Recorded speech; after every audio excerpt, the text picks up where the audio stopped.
legislature or in your growing up in terms of your public officials, as well as whom would you emulate if you are so fortunate to be elected? As far as the state legislature, by the time I reached the age where I'd started to mean something, term limits were in place, and so there weren't the, like you said, there's a very organized leadership structure where you get your 2 years at the very end of your 8-year sentence or your 8-year commitment to Florida. I mean, Marco Rubio obviously stands out. He did a great job, and then he went on from there, facing great opposition from the Republican establishment. People that said, wait your line, you're a good guy, but hold off a couple more years and we'll groom you. He went straight for the moderate Republican and said, I don't agree with what you're doing. I can do a better job. And he, in his book that he just published, said that he was thinking about backing out. And I mean, that's something that you have to admire as an American. Well, actually, Lee County helped him in that regard. He came to the Republican Party way before he was popular, and actually voted for him strongly to continue. Absolutely, yeah. Absolutely. And I think I was in the Lee County Republican Executive Committee when they had a straw poll, and we supported him greatly because he wasn't just the average, mainstream Republican. He actually had values that he stood for. He didn't have the money. He didn't have the support. But he was not going to change who he was when he went to Tallahassee, or when he was going to go to D.C. That's somebody that I greatly admire. Thinking back to first grade, my first grade teacher, I went to a private school, she had a picture of Ronald Reagan right under the American flag on the chalkboard. And I remember she, on numerous occasions, as best I can remember as a first grader, she said, this is the greatest president we've ever had. And she would talk about things, I just vaguely remember some of the stuff, but I started to admire Ronald Reagan as I got older, and I realized what he did, what he overcame. I mean, again, the Republican establishment, people that thought he was too conservative, he wasn't moderate enough, he wasn't going to appeal to a broad enough horizon. He believed in American exceptionalism. He believed in the principles that our founding fathers believed in to get us to the point that we're at now. And I admire that. I admire somebody who's not just going to say, well, I don't have the support from the establishment. I don't have all the resources that somebody else has, but I'm going to go out there and give people a choice, and I think that they're going to come around.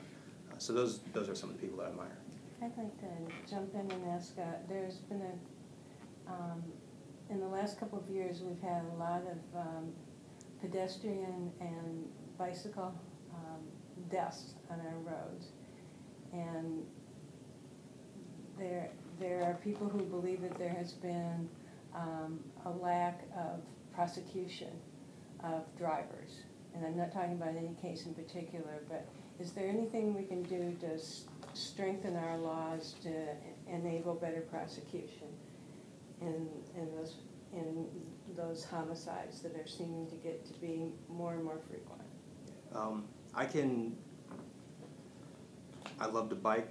Back when I was in law school in Virginia, I would go out and bike all the time. Virginia roads were much safer in comparison to Florida roads for biking. The lady who was killed on the Sanibel Causeway last year, she was good friends with my wife's boss, and my wife had seen it just days before she was killed. It is very tragic when somebody loses their life because of somebody else's negligence. And I can't really comment too much on other cases that we've seen in our office, but it is dangerous, and something should be done as far as biking. At least options should be available. Maybe we can't put a bike lane on every road in Lee County, but we need to at least have places where people can safely bike. And those are starting to come up a little bit more as the county's growing. There are better places. The Linear Park along the Metro, it's a couple miles, but still you have to stop when you get to either Daniels or Colonial and go over the roads. But we need to make it more available to bike safely. Now, prosecution, it's easy to say, yes, let's file this person. I think what they did was wrong. It'll make me feel good as a prosecutor to charge them with a crime. But the way the criminal justice system works, and I mean, we've touched on it throughout the discussion this morning. Just because we think somebody did something doesn't mean we can prove beyond a reasonable doubt that somebody did something. And if you file on a charge and you know that you can't prove it beyond a reasonable doubt, and you don't think you have probable cause to prove it, we could potentially be disbarred for that behavior. And the best way to explain to me is, as a prosecutor, I don't pick my clients. I get paid just as much to file on a case as not file on a case. My job is to find justice. And the way the system is set up right now is we would rather 1,000 people walk free than one innocent person go to prison. And so that probably explains it, but there's no way you can explain that to somebody who's lost a loved one in a horrible accident like that because somebody was either texting or because they were drinking. There are many cases that I see where there's suspicion that somebody was under the influence of alcohol, and blood draws just are not taken, and that evidence has been gone. We don't ever get to do a blood draw 2 months before if you don't have the blood draw then. So I think making it potentially mandatory to have a blood draw if there is a fatality. I mean, if, God forbid, I was a driver and somebody was killed in a car accident, I would want them to take a blood draw from me just so I could say, look, I wasn't impaired. There's many things that we could do to maybe tighten up some of the vehicular homicide investigations around the state of Florida. And I've had to no file on too many of those cases. I don't like doing it, but it's a job that I have to do. I represent the defendant just as much as I represent the victim because I represent the state of Florida as a prosecutor. What about having a law that driving under the influence one time means you don't drive ever again? What do you think about that? I think there'd be a lot more taxi cabs in Lee County. There'd be a lot more limo services. There'd be a lot more people riding public transportation. Drinking and driving, getting convicted of it is very serious. It's a very serious offense.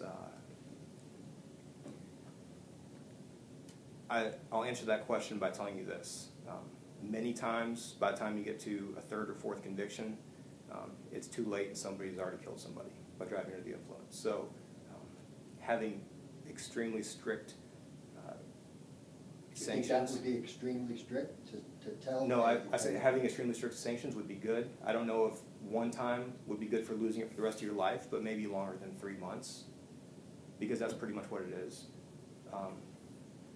It's as soon as you, I can tell you all the DUI law right now, but as soon as you take your DUI course after getting arrested, which usually takes about 3 months, you can then apply for a hardship license, and then you can drive, immediately. So it's, longer than 3 months is something the legislature should definitely look at, because it is something very serious. The whole problem with drinking and driving, being impaired while driving, is you're not who you normally are when you're impaired.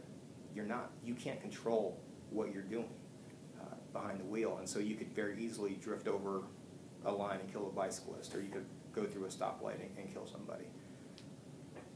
And with regard to that, the texting issue, the state legislature has failed to pass any law related to texting or cell phone use while driving. Where do you stand on that?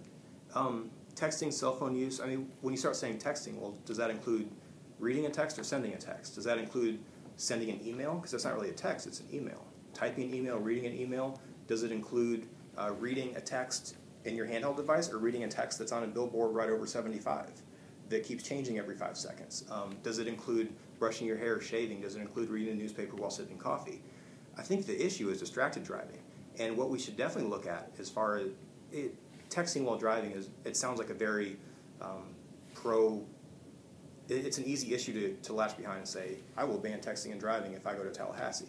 But if you take if you think about some of the most distracting things you can possibly do while driving, texting is one of the least distracting things. I can think of eating a taco after going through Taco Bell drive-thru while rolling your window up and paying a toll. There's so many things out there. Perhaps distracted driving should be a civil violation. And if an officer pulls up next to somebody and they see somebody reading the newspaper, obviously not the news press, but another newspaper, the officer could then determine if that person is distracted, or maybe have a factor of 2 or 3 if you're doing 2 things at once while doing it. Maybe you're not texting, but you're videotaping the person driving next to you because you like their car, or whatever reason, because they're texting while driving, so you're videotaping them. You're not texting, but you're videotaping them texting. it seems like the statute should be a little bit more broad, and where an officer could use their discretion to determine whether or not somebody, kind of like careless driving, is distracted while driving. One of the other issues that you'll be dealing with, should you be fortunate to be elected, is the spread of gambling throughout the state. There's been a lot of discussions over the last couple of years especially. Where do you stand with regard to slots and or casino gaming? Personally, I mean, I wouldn't like gambling here in Lee County. I think that Lee County is not a gambler's haven. People don't come to Lee County because they want to gamble. I think if there's a giant resort-style casino here in Lee County, people are not going to cancel their Vegas vacations or their vacation to Miami to come here to Lee County. I don't think that's going to happen. I don't see large investors, putting down billions of dollars to build these massive casinos here in Lee County.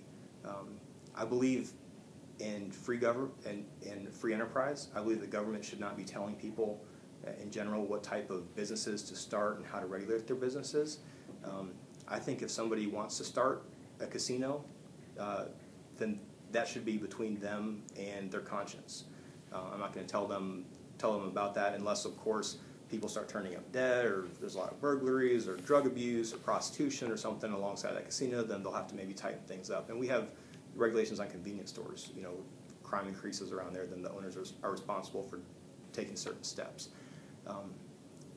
The problem that I see with what was going on the last couple of months as far as proposed legislation was there was only going to be certain giant resort casinos. Well, that just seems to protect giant resort casino owners and investors. So if we're really concerned about jobs and opening casinos and everything, why are we just protecting one or two people, wealthy billionaires, because they happen to buy a bunch of lobbyists and send them to Tallahassee to ask for 2 or 3 locations for casinos? If we really want gambling down here, there is gambling available. I say potentially you could just allow people to expand what they currently have. I mean, there's gambling at the racetrack, there's gambling out at the Brighton Reservation, Hard Rock, Immokalee, Big Cypress. There's tons of places you can gamble. You can go down to your local convenience store and buy lotto tickets. So to say gambling doesn't exist here is, would be dishonest. But also to think that $8 billion resort is going to open up in Lehigh Acres or right by the Forum, that would only happen if those business owners were protected by legislation that prevented other people from competing with them. Mr. Martin, we've come to the end of our interview. Is there any final thoughts or any final words before we conclude? I'd appreciate your support. I'd appreciate the support of those who are watching. My entire legal career has been devoted to protecting and serving the people of Southwest Florida, and I would like that opportunity to continue doing that in Tallahassee. As far as my experience with the criminal justice system and the issues that Southwest Florida, Fort Myers is facing specifically with crime, I think that my skill set is specifically suited to go to Tallahassee and hopefully pass some legislation, do some things that will make Florida and Fort Myers specifically a safer place to live and raise your family and start a business. Thank you very much for your time. Thank you.